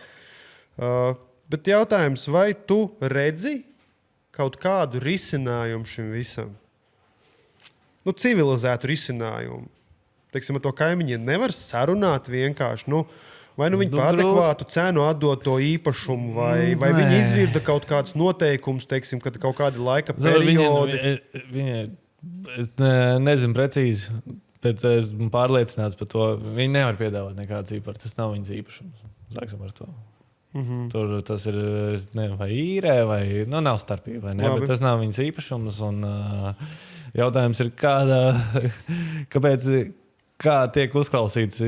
Tas ir Latvijā tāda stulba lieta, ka tu dzīvo kaut vai Daugavpilī. Tu vari izčakarēt cilvēku, kas dzīvo Rīgā un nodarbojas ar kaut ko. Tu vari rakstīt par viņu sūdzības, un tās sūdzības tiks ņemtas vērā. Bet šobrīd, teiksim, no juridiskā aspekta jums ir kaut kādi šķēršļi, ko jūs nevarat darīt? Uz doto brīdi, nē. Tas ir, teiksim, jums bija sestdienās parasti atvērtās dienas vai svētdienās? Šogad mēs ar cieņu pret vēl gan kaimiņiem, gan citiem svētdienās mēģinām taisīt mazāk, jā. Tad, principā, sestdienās bija atvērtās dienas. Jā. Pa lielam brauca policija, mērīja skaņu, skatījās vai plus mīnus visu uzvedās kā normāli pieņemts, un jūs soda nekādi nav bijuši par to? Vispār nekā. Tagad būs atkal komentāri. Vajadzēja viņus sodīt. Nē, labi, cilvēki drīkst. Es saprotu, ja saku komentāru. Nē, droši drīkst komentēt, un tas nav slikti. Man patīk, ka cilvēki izsaka savu viedokli, viņi izsaka viņu argumentēt, nevis tikai uzrakst taisam ciet. Es teikšu tā, ka man liekas bišķi absurdi. Tagad ir 2 raidījumi, kas bijuši filmēti, un kad tu redzi, ka tiek tiešām filmēta tā māja, kas ir blakus, tas tā nav trasta, tas ir drifta laukums, cik es zinu. Tas nav drasa status, tas ir drifta laukums, kas pilnīgi kaut kas cits. Tas pat nav drifta laukums. Asfaltāts gabals. Tas ir asfaltāts laukums, kur mēs pieņemsim uz privātām laukuma nomām. Mēs vienkārši izīrējam laukumu. Vēl labāk. Un fakts kā tāds, ka tiek filmēta māja, kas ir blakus laukumam, un tā māja pat jums, cik es zinu, izīrē to mazo placīti, kur stāvvieta. Un ar to kaimiņi visi kārtībā, cik es saprotu. Nākamgad mēs vēl īrēsim no viņa zemes gabala, mēs tur liksim angāru. Mums ir liela plāni, ne tikai saistībā ar driftu, bet gan tāda lietas var... Par plāniem parunāsim vēlāk. Jā. Paliksim pie konflikta. Katrā gadījumā tuvākais kaimiņš ir ieinteresēts tikai tāpēc, ka viņš ir atracis jums kopsaucēju. Jūs viņam netraucējat, un viņš vēl pēc tam, viņam ir iespēja nopelnīt no jums. Jūs īrējat viņa zemes gabalu. Jā, viņš mums pateica, ka viņš nākamgad uzliks vēl 2 kempingus savā teritorijā, lai kur cilvēkiem ir palikt pa nakti. Tas ideāli cilvēks vienkārši jau nevis domā, kā ierēt, bet skatās, reku puišiem biznesa attīstās. Gan jau kāds pēc tam būs gatavs pirtiņā pie viņiem palikt. Kempings, pirtiņa, loģiski, ārā baseins. Ar mūsdienās tas ir lētā versija. Labi, cenu klubs jau vairs nav, bet tagad būs māja un dārzam. Vienalga, depo, senuks, vienalga, kas noliec kaut vai to, es nezinu, cik viņš tur pār 100 eiro maksā. Tas nav nejausmas. Bet tas ir ideāli tas, ka cilvēks skatās apkārt un domā jautājums, kāpēc tas otrs kaimiņš negrib tieši tādā pašā virzienā skatīties. Es esmu domājis, piedāvājis viņam vairāk. Labi, tas detaļas viņš varētu tirgot vai ne. Tur kaut ko mums vajag ēdināšanu. Kāpēc ne? Es labprāt piedāvāt. Mēs esam piedāvājuši, bet mūsu piedāvājumu atraidīja, pat neizvērtēja. Bet ar saimnieku esat? Cik es saprotu, tā dāma, kas tur dzīvo? Mēs tad uzturējam kontaktu, jā. Viņš ir, nav svarīgi, kā viņi sauc. Nē, tas ir vienalga. Jā, mēs uzturējam kontaktu, nebija nekādas sliktas attiecības, viss normāli, brauc garām, apstājās, parunājām. Tagad viņš saka, ka viņš negrib tajā visā vairs iesaistīties, lieciet viņu mierā. Un kā viņš teica pēdiņās, es gribu nomirt mierā. Jā, tie bija viņa vārdi. Tas ir zemes īpašnieka. Zemes īpašnieks, jā. Māja, kur dzīvo kaimiņieni, kas taisa trobeli. Jā. Okay. Bet mēs paliekam pie tā, ka tu principā šobrīd neredz konfliktam risinājumu. Zini kā? Viss saka, dodiet kompromisu, atrodiet kompromisu. Tad es uzdošu jums jautājumu, nevis jūs man visu laiku, bet tad jums jautājumu. Kāds būtu tas kompromiss? Es esmu bijis tādā trasē par sharing, kas ir Igaunijā, kas ir ļoti tuvu dzīvojamām mājām. Salīdzinoši ļoti tuvu, jā. Kas ir Pērnavai blakus. Un viņiem tas biznesa plaukst un zeļ, un kaimiņi, cik es noprotu, nekašķējās, un tur uzbērts vienkārši zemes valnes priekšā. Situāciju es atceros sekojoši, ka es pirmo reizi biju Raganā starp konfliktējošo māju, māju, kurai attiecībā jūs esat kā problēma šajā gadījumā, un jums bija mežs, kas piederēja viņiem, ko viņi izcirta. Zemes īpašniekam, jā. Jā, zemes īpašniekam. Un tad sākās konflikts, kad sāka parādīties skaņa, jo meža vairs nebija. Jā. Labi, zin kā, nelienam citā īpašumā, viņi var darīt, ko viņi grib, bet savā ziņā tas ir muļķīgi. Jā, ja tu zini, ka tev traucēs varbūt vairāk, pirms kam to darīt. Es būtu pārunājuši mums, mēs tev iedod pa tiem kokiem to naudiņu. Atstāj kokus, mēs iedosim naudiņu. Tad ir vēl viens pavisam vienkārši. Es redzēju vienkārši, kā novērst šādas skaņas. Uzbert ar valni augšā un iestādi tūjas vai eglis. Vērams tūjas. To mēs plānojam darīt, jā. Un tūjas vienkārši slāpē skaņu, un tad kāds nelaiž pāri to visu, un tad jau kur ir problēma vairāk. Tas ir viens no mūsu nākamgada plāniem arī, ko mēs darīsim, ko mēs plānojam. Un jā, mēs arī gribējām paplašināties nākamgad, bet skatīsimies pēc situācijas. Tur principā tā, ka šobrīd problēmas taisa tas, ka viena puse negrib meklēt vairs kompromisus, tā izskatās. Grib tikai vienu. Jā. Zinā, būtu sākotnēji jau nedaudz savādāk tā pieeja tam visam. No mūsu puses es neuzskatu, ka mēs varbūt kaut ko nepareizi izdarījām, bet atkal tie cilvēki, kas komentē no malas, ka jūs varējāt darīt tā un tā, bet tas jau ir sācies jau pirms tam un jau no viņa puses jau nespakos veidos. Nē, es nesaku, ka jums vajadzēja uzreiz bērt vēl un taisīt tūjas. Nē, es runāju, pieņemsim, jūs sakat, daudz cilvēku saka, ka mēs tur neko neesam darījuši, jūs tur izdarījāt šitā, nevajadzēja darīt šitā, bet viņi jau nezina to, kas noticis ir pirms tam, jau ko tie cilvēki ir darījuši mums pretī. Viss jau sākās. Mēs cilvēciski pirmajā reizē aizgājām, mums bija tā tikšanās incījuma iedzīvotāji ar mums, vai ne? Mēs aizgājām, viss gāja tīri normāli, mēs parunājām, sarunājām nākamo tikšanos pēc mēneša vai pēc 2, ka mēs nākam no mūsu puses ar kompromisu. Viss kārtībā, nekāda problēma. Pagāja 3 vai 4 dienas, un pie mums jau brauc kaut kāda televīzija, filmēt jau sižetu par mums, kaimiņiem saka, ka mēs gribam jūs ciet, vispārējo. Nepagāja pat 4 dienas, jūs jau saucat televīziju, un jūs pat nesagaidījāt mūsu kompromisu. Tas nav smuki. Līdz ar to arī tas viss jau sāk iet citā līmenī, un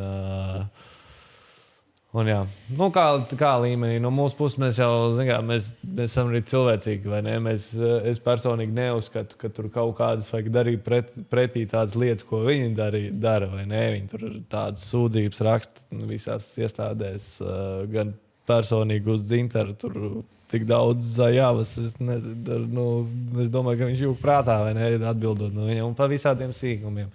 Tur par to, ka kāds cits cilvēks ieraksta TikTokā kaut kādu komentāru, mums ir jāatbild par to, ko viņš raksta, vai tie ir draudi, vai tas ir kas tur. Tur ir tāds nesmuki īsumā. Nesmuki. Es arī nestāstīšu par lietām, ko man ir pilnīgi random cilvēki zvanījuši iepriekšējie viņas darba devēji un neskaitām cilvēki. Es domāju, pat uz 2 rokām nevar saskaitīt, cik man viņi pazvanījuši un pastāstījuši atgadījumus ar viņu konkrēti. Un cik viņi necilvēciski ir izturējusies pret viņiem. Tāpēc īsumā tur ir apakšā laikam kā dziļāka problēma. Iespējams, es tā negribu iedziļināties. Es, protams, gribu to situāciju visu atrisināt, lai viņai ir labi, lai mums ir labi. Mums Valmierā ir mūža. Ja to skaties, mēs tev dodam mūžu Valmierā, un tu mums dod izpirkt savu zemi. Tu tagad piedāvā to kaimiņienai? Jā. Nē, būs jāuztais tas mazs izrāvums laikam no šitā. Tad, par to kašķi nesaskaņām esam plus mīnus aprunājuši. Skaidrs ir tas, ka es jums varu tikai novēlēt veiksmi, lai izdodas visu un atrast kaut kādu kompromisu kaimiņiem, vai beigās nopirkt to visu zemes gabalu vai uzbūvēt valni, bet ļoti cerēsim, ka jūs turpināsiet un nepadosieties. Visu zemi mēs tur izpirksim, kas pieejami tur domā. Krītam gatavi jau? Nevajag. Lepni. Tagad parunāsim par to, ko dod slapjā ragana. Man uzreiz teiksim pilnīgi no malas, jo es par to slapjo raganu diezgan maz ko zinu. Es esmu tur bijis, es braucu pa viņu neesmu. Es esmu braucis filmēt, bet tā sporta režīmā braucis neesmu. Vai ir kāds braucējs tavuprāt? Šis viss ir tavuprāt. Vai ir kāds braucējs, kas ir konkrēti izaudzis slapjā raganā? Jā, es. Labi, bez tevis. Es nezinu, kā citi uzskatīja, vai kā viņš pats uzskatījis, bet es uzskatu, ka Henriks. Viņš tur ir sācis no paša sākuma jau braukt. Viņš tur ir braucis katru nedēļu, viņš tur brauc dienām vienkārši nostapā maudz un redz, kur viņš ir ticis. Nezinu, kā pašiem sākumiem ir Baumans arī sāk pie mums braukt, arī Imermans, Lapkovskis, man liekas, jau pirms tam bija uzbraucis jau kaut kādu laiku. Precīzi neatminos tiešām, vai pirmās reizes bija Baumanim un Imermanim pie mums, bet viens no pirmajām, man tā liekas. Jā. Katrā gadījumā viņi tur ir daudz. Viņi tur ir bijuši daudz, jā, katru nedēļu trenējās. Jā. Tas nozīmē, ka mums tādu vietu obligāti vajag. Mums vajag obligāti. Es personīgi uzskatu, ne tikai mums tādu vietu vajag. Tāpēc es personīgi nepadošos nevienā brīdī un es cīnīšos līdz pašam galam. Un es gribu sasniegt to rezultātu, ka jā, tas ir iespējams un to var izdarīt. Un to jebkurš var izdarīt. Un tas neprasa. Tas prasa laiku, līdzekļus viennozīmīgi tas prasa, bet es gribētu, lai ir vairāk tādas vietas Latvijā. Un es pats labprāt brauktu uz jebkuru no viņām un trenētos. Jo tavi nosauktie braucēji runa par Heņu. Heņa ir pagājušā gada Pro 2 čempions. Vice-čempions, man liekas, pagājušā gada. Nē, pirmais. Ja mēs 25. gadā 25. gads, jā. Baumans ir street klases čempions, semi-pro tagadējās Pro 2 klases čempions, un šogad laikam viņam sagāja tikai Baltijas čempionu titulu viņš dabūja. Livonijas vai Baltijas piedod, es nezinu, kā viņš pareizi saucās. Un Latvijas Pro titulā viņš laikam palika 2. Vai 3. Augstās. Precīzi nezinu, sorry. Piedestāls bija. Jā. Un Imermans jau arī nav no tiem lēnākajiem braucējiem. Imermans tieši tāpat ir gājis cauri gan strītam, gan Pro 2 un ar labiem rezultātiem. Jā, laikam bez čempionu tituliem. Piedestāla Ragans katlā. Ļoti labi, jā. Labi rezultāti. Jā, tas nozīmē, ka teiksim, tas, ko jūs darat, ir... tas ir novērtējums. Tas nav tā, ka tur ir huligānu laukums, kurā vienkārši kāds ālējās. Tur tomēr... Tas viss notiek nopietnas lietas, teiksim tā. Tas nav tā, kā daudz iztēlojas, ka tur varbūt atbrauc cilvēki ar alkohola reibumā, jā, vai dzer āliņas pīpē un brauc, bet nē, cilvēki nopietni pie lietām brauc, trenējās savai labai un augstiem mērķiem un tiecās uz priekšu. Tas ir, es uzskatu, laba vieta, kur trenēties. Protams, varbūt nav tur tas ātrums tik liels, cik gribētos, bet tehniski tur ir ļoti labi. Visi var atstrādāt tandēmu. Street klasē ideāla vieta, kur patrenēties. Pro 2 un Pro tur varētu būt jau ir kas braukuši. Viņi saka, jā, ātrumiņš pietrūkst, bet tehniski pirms treniņa izkust gongs vai whatever, izkustināt rokas tikai pozitīvs atsauksmes. Tāpēc mēs jau šogad gribējām paplašināties, mēs gribējām liet papildus līkumu, bet daži šitās situācijas, ir kā ir. Un, nav vēlams ieguldīt naudu, ja tev vienā dienā tomēr atnāk lēmums un pateiks, puikas, paldies uz redzēšanos. Tā arī var gadīt. Mēs dzīvojam Latvijā, tad neko nevar zināt, un visādi var būt visu vienas dienas laikā. Mēs pieminējām tikai pāris braucējus, bet, ja skatās uz to street ieskaiti, es gribētu teikt, ka vismaz 50% ir bijuši Slapjā Raganā. Un daļa vēl no viņiem, kas nav nosaukti, arī tur ir sākuši savas gaitas un intensīvi trenējušies. Jā. Gustavs, ja nemaldos, bija vārds Guga. Pēnka. Gustavs Pēnka, jā.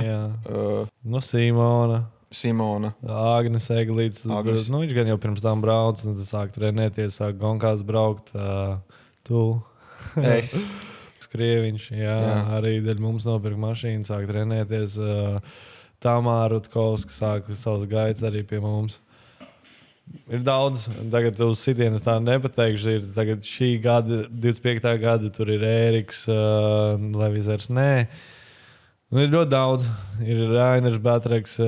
Labi, es neteiktu, ka 50% varbūt ir braukuši, bet es domāju, ka kaut kādi ir 20, 30 cilvēki, kas ir sākuši pirmo reizi braukt pie mums. Šī 25. gada tas Miķels Vanaks, vēl pāris braucēji, kas ir pārgājuši jau uz gonkām. Tikai sākot braukt pie mums. Ņemsim vērā to, ka daļa braucēji pat nedzīvo tuvumā Slapjai Raganai. Daļa braucēji dzīvo, teiksim, tie paši Daugavpilī, viņi dzīvo Jelgavā. Iedomājies, ja cilvēks no Jelgavas brauc uz Slapjo Raganu. Slapjā Ragana ir, kā jums tas piedod, kā tā vieta saucās? Kāds ir oficiālais? Inciems. Tas ir kaut kāda vēl 15 km Ragans. Jā. Tas nozīmē, ka cilvēks pavada ceļā vismaz 2 stundas, ja ne vairāk. Tas nozīmē, ka tāda vieta Latvijā ir vajadzīga. Tas ir 3 stundu brauciens gandrīz. Tas nozīmē, ka tāda vieta viennozīmīgi ir vajadzīga mums. Rudolfs Eglīts šogad sāk braukt gonkās, arī sāk pie mums. Viennozīmīgi tā ir tāda vieta, kas dod iespēju, pieņemsim, tādiem nepieredzējušiem cilvēkiem izmēģināt savas prasmes, pieņemsim. Es zinu, ir ļoti daudz cilvēku, kas braukuši pie mums, viņi nebrauc uz gonkām un treniņiem oficiāliem, jo viņiem ir nevis bail, bet viņi jūtas nērti par to, ka viņi zina, ka tur ir labi braucēji, ka viņiem kauns par sevi vai nezinu ko. Un pie mums ir tā vieta, kur tu vari atbraukt, nedomājot, nesatraucoties par to, ka tur būs cilvēks, kurš rādīs varbūt ar tevi uz pirkstu. Viņš tā domā, vai ne, ka pa viņu tur smiesies vai kaut ko tādu. Jo mēs vienmēr visi atbrauc pie mums un pirmās reizēs mēs vienmēr visu izstāstam, pamācam, parādām. Un es dodu vienmēr padomus. Ir jāļauj tiem jaunajiem attīstīties. Nevajag tur... Tas, ka tu māki braukt un brauc jau 2 gadus, bet ir atnācis kāds jauns un ļauj viņam, parādi viņam, lai tev būtu interesantāk kopā ar viņu braukt, nevis tieši pretēji pateikt, apmēram, kāpēc tu brauc, tu nemāki braukt. Tāpēc arī brauc, lai iemācītos. Pretēji. Tas risina, bet tā vienmēr bija un būs. To tik grūti noturēt grožos. Iedomājies, ka tu aizbrauc uz Slapjo pabraukt tandēm un tev katru reizi gadās iesācējs. Vai tu dusmosies uz viņu, ka tu teiksi... Apstājies malā, pagaidi, lai viņš izbrauc kādu citu, un tad brauc vēlreiz ārā. Nekāda problēma. Man vienalga. To vienalga? Es arī braucu jebkam līdzi. Tas dod sev arī pieredzi. Jo tu brauks ar tādu, iesācēju, teiksim, tā, ne tik pieredzējuši braucēji. Tu sakojot viņam, tu jau sev dod, teiksim, tā skill.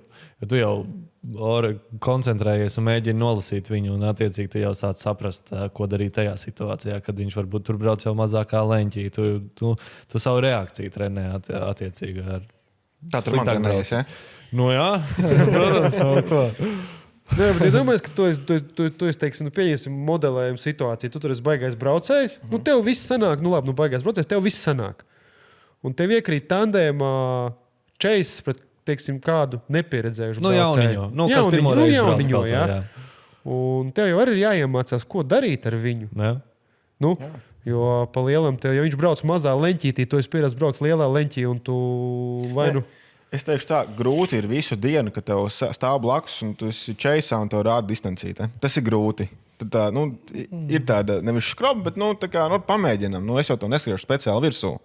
Visīpaši es esmu to, ka tā mašīna blakus kāpēc viņš to rāda. Viņš jau rāda to, ka viņš nav pārliecināts par sevi. Viņš negrib kļūdīties un lai tu viņā ietriektos. Bet es iedrošināju pāris džekus tā vasarā. Bet viņš arī nezina tevi, tāpēc viņš jau rāda distancīti.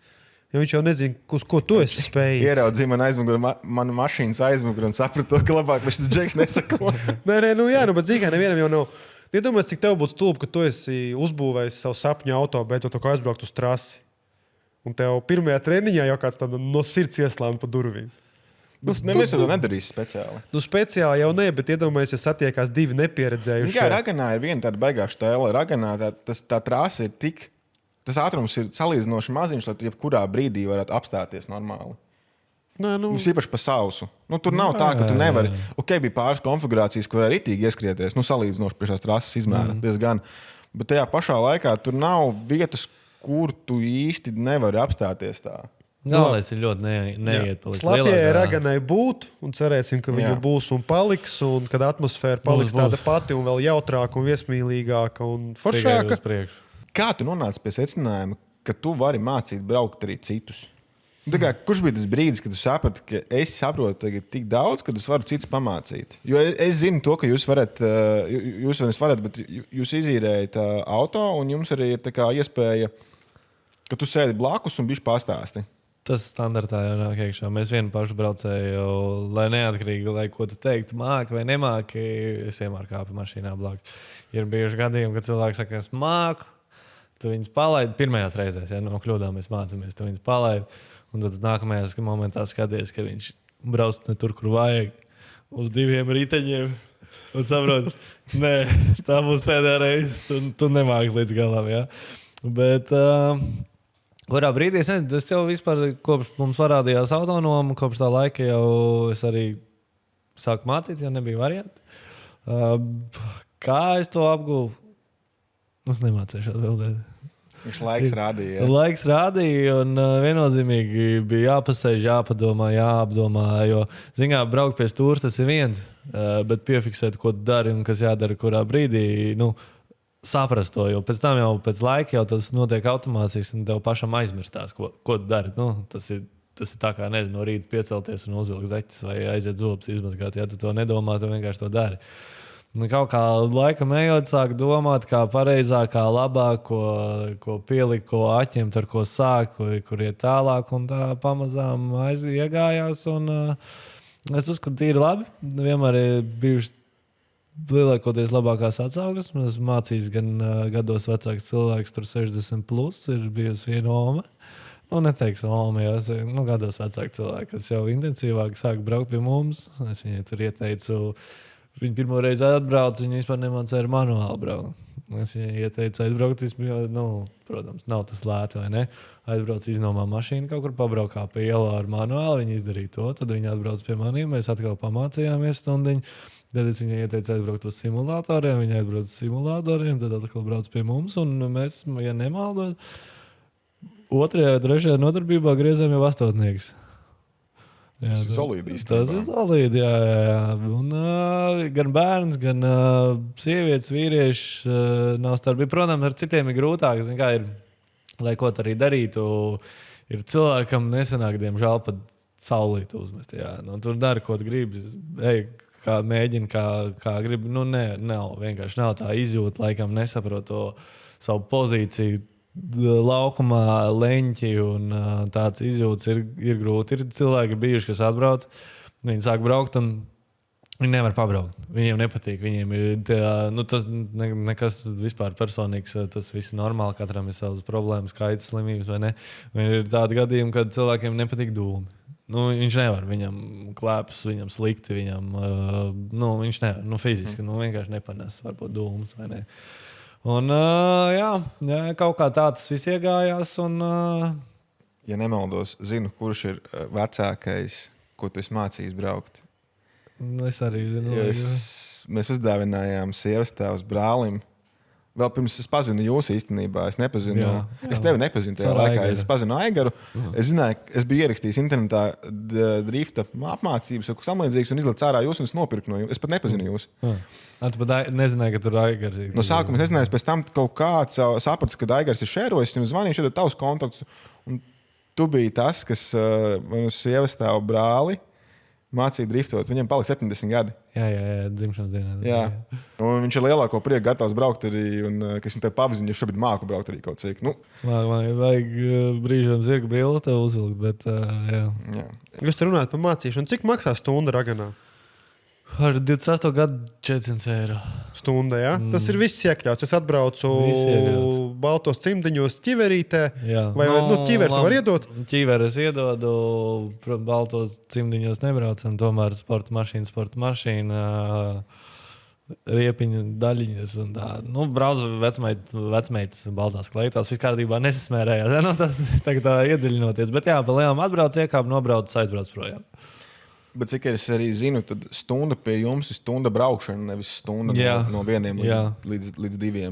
Mēs pārsvarā braucam stundu no vietas. Stundu no vietas, protams, ja cilvēkam ir karsti un viņš grib atelpoties, mēs paņemam pauzīti un turpinām braukt. Jā. Zinot to, cik izmaksā uzbūvēt mašīnu, cik izmaksā riepas, degviela un mašīnas uzturēšana kā tāda. Tas 400 eiro nav. Nav tas tik daudz. Skaitlis ir liels, viennozīmīgi, ja tu pelni idejo algu, Latvijas idejo algu, vai ne? Ir grūti atļauties. Bet tā ir ļoti laba dāvana. Laba dāvana, jā, viennozīmīgi. Bet tie, kas brauc, tie saprot, jā, cik ir, cik viens riepu pāris maksā, cik degviela maksā. Tas pats, ko tu minēji, riepu mašīnu uzturēt. Riepu sabortēšana vēl kā ir tāds maz nians. Tas viss saliekās kopā, jā, beigās tur tas tā. Un tad viens no noslēdzošajiem jautājumiem par slapjo raganu. Tu jau tur pa vidam kaut ko ieminējies un vēl kaut ko, bet ir kaut kāds galvenais attīstības virziens šobrīd? Vai jums pašiem ir vīzija, plāni, vēlmes, uz ko jūs ejat? Vīzija? Protams, ir. Pieņemsim, uzmodelēsim to jaukāko situāciju, jūs atrisināt visas problēmas, jums tur viss sakārtojās, jums pasaka, ko jūs varat, ko jūs nevarat, kā jums jāuzvedās. Kā jūs tur to visu redzat pēc 10 gadiem?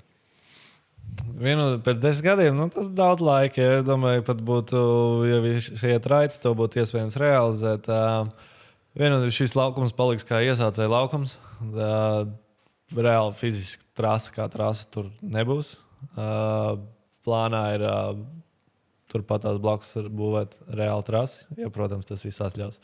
Tas ir tādā tālākā nākotnē, tas ir lecot pāri soļiem. Nākamgad mums ir liels plāns. Mēs esam, protams, minējuši jau sociālās tīklos, uzdodot jautājumu, ko jūs tur gribētu redzēt, un mēs esam nonākuši pie secinājuma, ko mēs centīsimies nākamgad realizēt. Tie būs bagi izbraucieni pa Siguldu, Tūres un gan bagi trase. Tam maza saistība ar driftu, teiksim tā. Tam ir maza saistība ar driftu, bet uztaisīt tādu kopēju, jā, un tālākā nākotnē viennozīmīgi esam domājuši par atsevišķu laukumu, ko sāk būvēt no nulles, kā trasa. Bet kā trasa driftam? Driftam, jā. Pat citām disciplīnām neesam vairāk domājuši, bet domāju, ka driftam visticamāk. Jo pagaidām jau principā 90% trases, kurās jūs braucat, ir nedriftam domāts, viņas ir driftam pielāgotas. Taisīt viņu tādu, ka tur var driftot, un, protams, tu brauc autokrosā, nē. Es nekur nebraucu, es ar pirkstu pa karti braucu. Labi, te var, jā, kaut kur pa asfaltu kādā disciplīnā. Tu brauc, tu gribi notestēt mašīnu, tu to varēsi arī izdarīt. Bet uzsvars uz driftu. Uzsvars uz driftu, jā. Mēs zinām, ka autosportā mēs nesakām pēdējais brauciens. Kā mēs sakām, Mārtiņ? Vēl viens brauciens, jā. Tad man būs vēl viens jautājums. Ne pēdējais, bet vēl viens jautājums.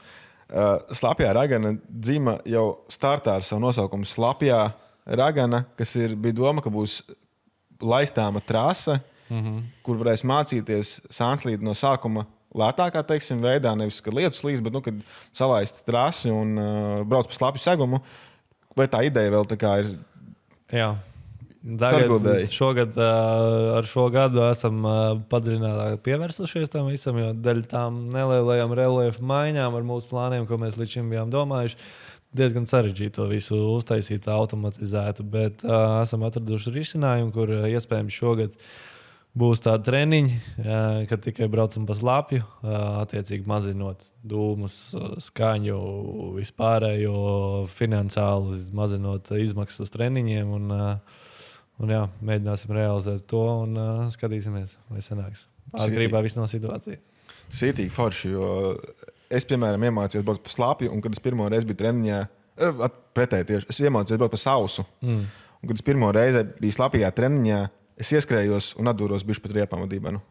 Un tad dienas laikā jau man sāka ieieties tas viss pasākums. Tā kā tas ir ļoti labs tāds. Jā, es uzskatu, tas ir tas sākotnējais mērķis, uz kuru mēs tiecāmies, jo es zinu, kā ir būt bez naudas un tev gribās spolēt, vai ne? Tev nav, tu vari teikt, ka drifts, ja tev nav naudas, nevajag driftot, jā, bet, ko darīt, ja tev patīk? Būsim reāli, tas, kas tev dzīvē interesē un tu ar ko gribi nodarboties, bet, visi mēs esam savādi un katrs gāja savu ceļu un ne visi var to atļauties.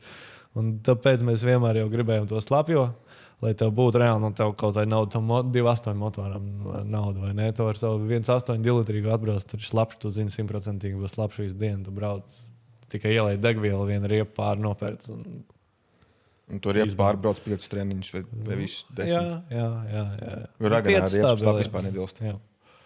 Atkarībā kā brauc, bet 5 treniņiem stabili pietiks, jā. Ko esam nonākuši pie jautājuma, kas stāv mums aiz muguras? Miskasti, tā, jā. Tu sauc par miskasti, bet zinot to, ar kādu rūpību tu viņu taisi, sekojot līdz sociālajos tīklos, tu šo mašīnu būvē priekš sevis, priekš Pro 2 klases, un es redzu to, kā tu viņu šobrīd čubini, tu pieeji visām lietām, visiem aspektiem klāt, un tu netaisi viņu kā super pašu krutāko no visām mašīnām, bet tur iekšā ir visas vajadzīgās detaļas, un tas ir īstenībā pat diezgan neierasts kuzavs priekš Pro 2 klases, kas ir sedans. Jo ar sedanu brauc tikai Bērziņš un Salmanis brauc, man liekas. Vēl ir unīši, kas ir ļoti netipiski, manuprāt. Unīši, jā. Tomodrops tagad ir sabūvējis. Skatīsies, vai viņš brauks vai nē, bet... Bet tagad par tavu mašīnu. Pastāsti. Ko tu gribi dzirdēt? Es uzdošu proaktīvu jautājumu uzreiz. Uz pirmajiem treniņiem būs? Es jau ceru. Mans mērķis vispār ir...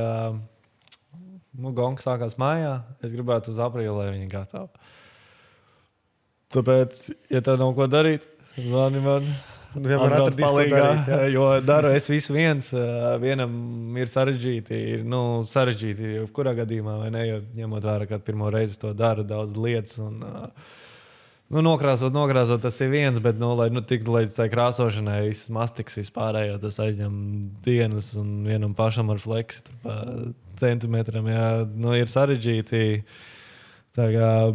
Tiem, kas seko tev līdzi, jau zina, kas būs iekšā, bet tiem, kas neseko, tur arī būs sāpes. Nē, šeit sāpes nebūs. Un kur tad uzticamais sāpes pēkšņi aizbrauc? Nē, brīdī tās teica, ka viņš ir uzticams. Viņš brauc tad, kad viņš iet un brauc. Pastāst, kas tur būs iekšā.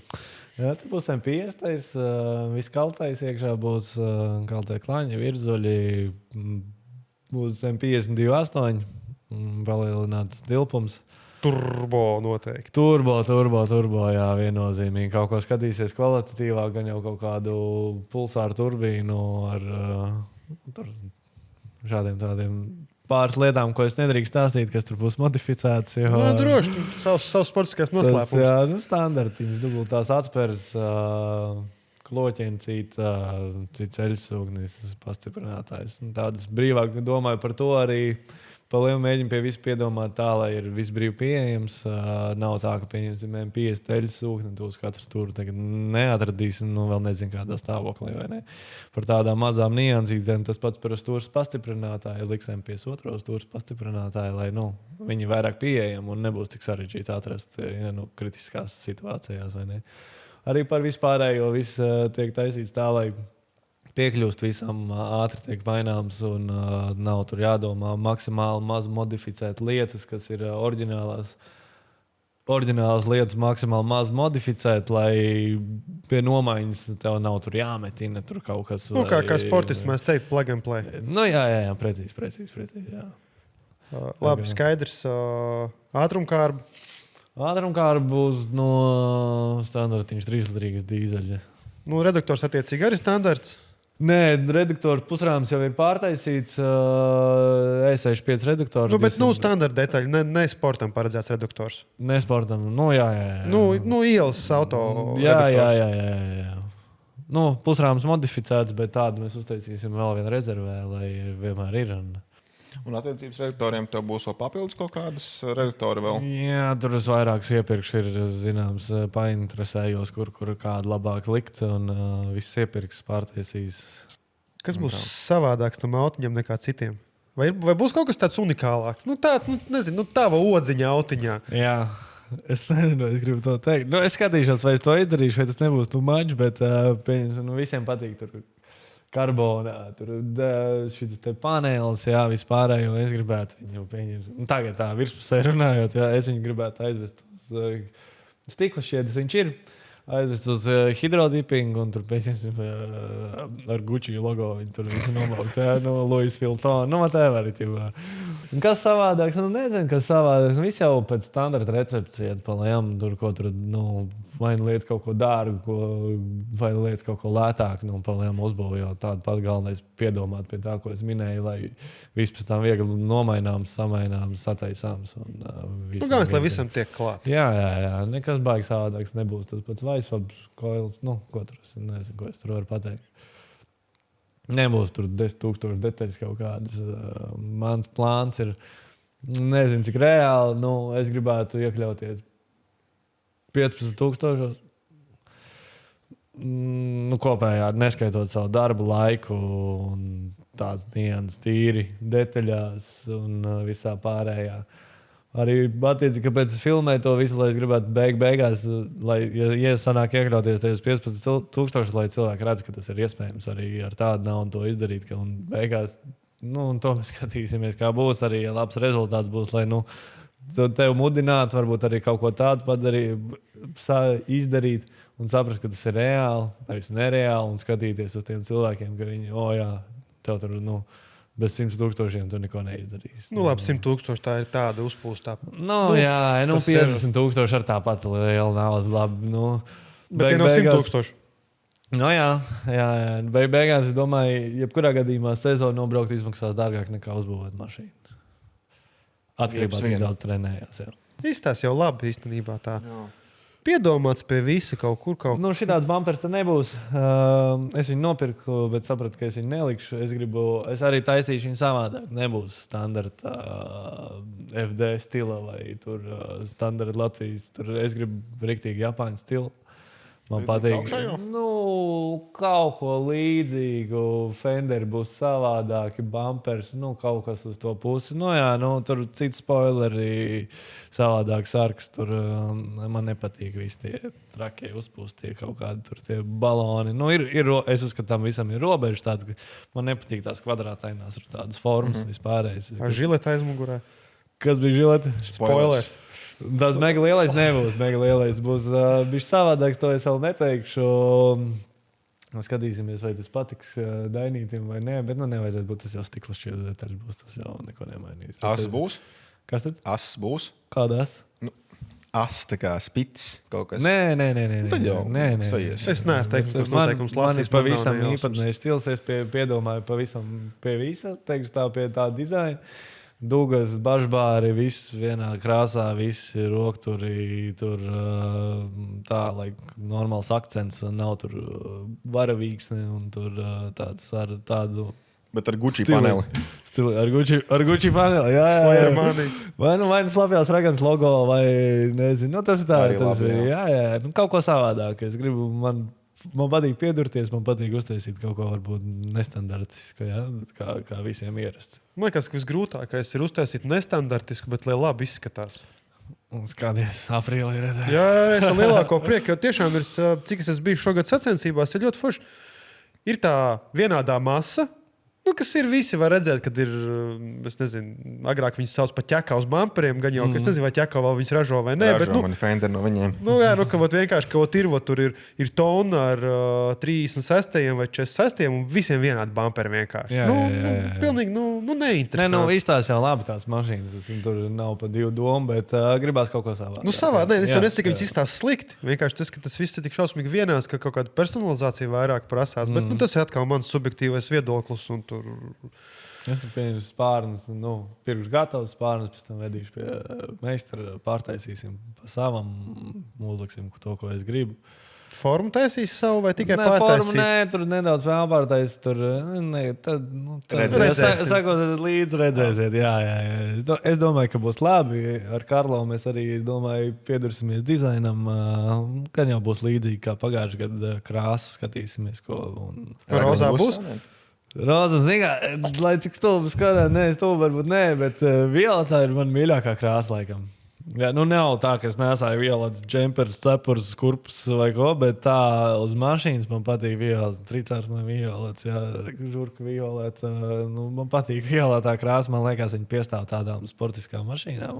Varbūt man tā liekas, jā. Man liekas, ka dzeltena krāsa piestāv. Dzeltena ir īpatnēja krāsa, jā. Katram savs, vai ne? Bet man tas violets vienmēr atslēg piekriņas, vienmēr tur gribu violets kaut kāds tāds, jā. Kaut kā vienmēr patīk tas violetais. Un BMX-iņš man jaunībā bija tikai violets vai valoniņš. Violets aiziet. Un tāds sāk krāsot? Tā sāk krāsot, jā. Pagalmā ritenim rām krāsot. Kas vēl tāds? Tur ir standarts, visi plastikāti logi.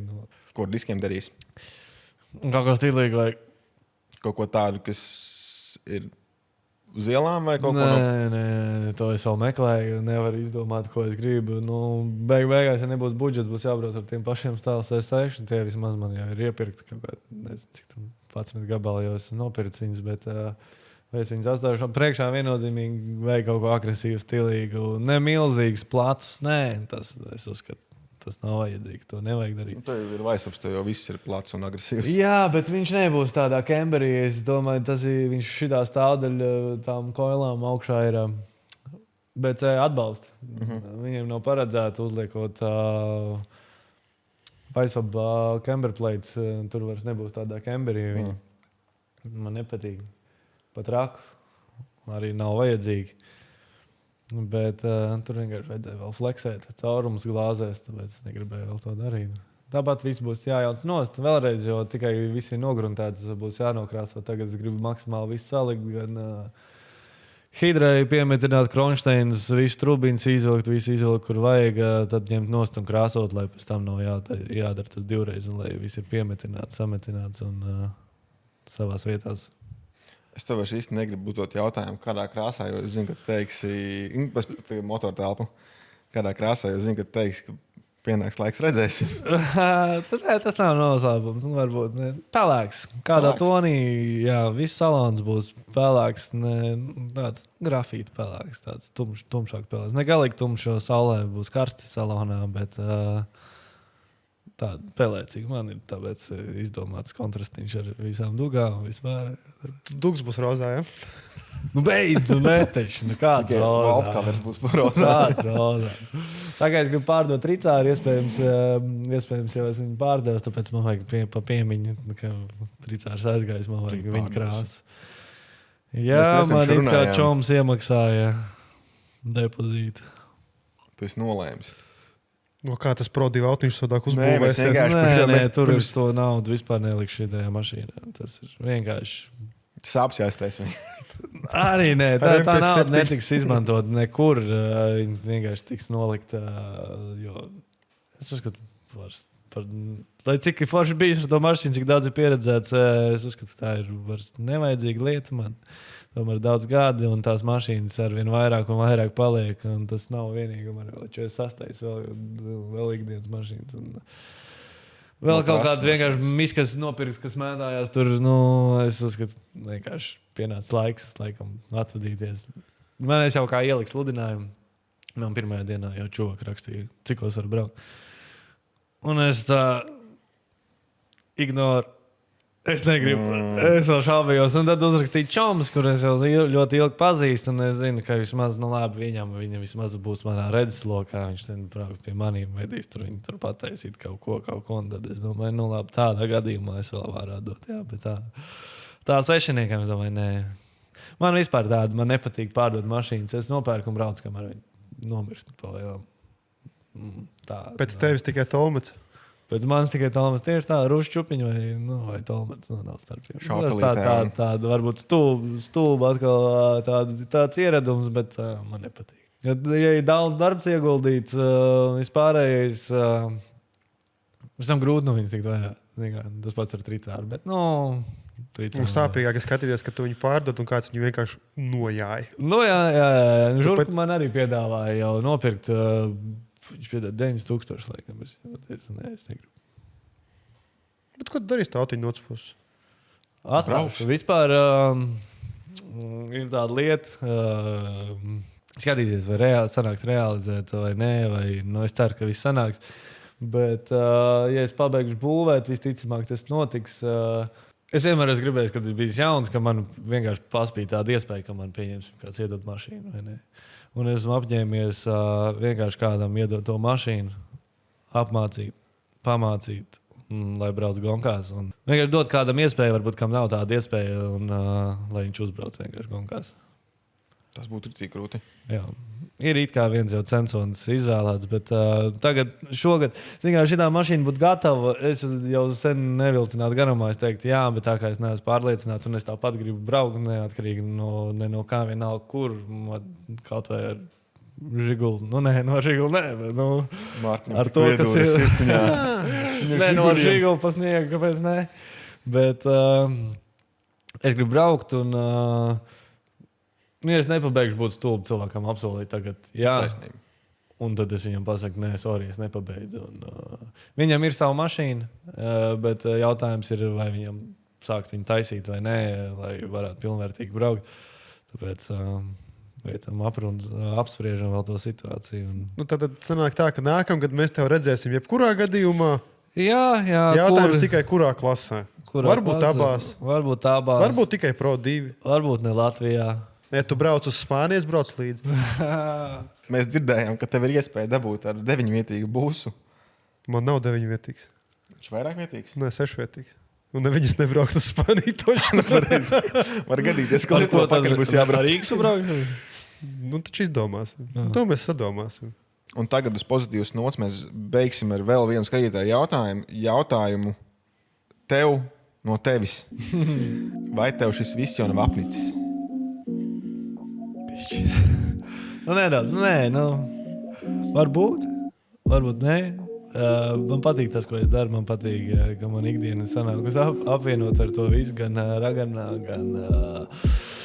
Vienīgais, kas man apnicis, ir tas sagatavošanās laiks, tās pavadītās stundas pirms sacensībām, pirms treniņiem, tā skrūvēšana, tas ir laikam visvairāk man apnicis, bet visādi citādi nē.